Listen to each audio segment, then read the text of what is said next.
Tamil cinema மட்டுமின்றி தென்னிந்திய நடிகையாக இருந்து வருகிறார் த்ரிஷா. 2 கோடி வரை சம்பளம் வாங்கி வருவதாக சொல்லப்படுகிறது. உச்ச நட்சத்திர அந்தஸ்தில் இருக்கும் நடிகை த்ரிஷா தனது ரசிகர்களுக்கு பெரும் அதிர்ச்சியை கொடுக்கும் வகையில் முடிவு ஒன்றை எடுத்துள்ளதாக தகவல் வெளியாகியுள்ளது.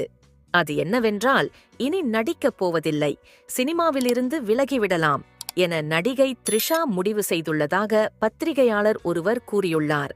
ஆனால் இது எந்த அளவிற்கு உண்மை என தெரியவில்லை. இது குறித்து த்ரிஷா வெளிப்படையாக பேசினால் மட்டுமே இது உண்மையா அல்லது வதந்தியா என தெரியவரும்.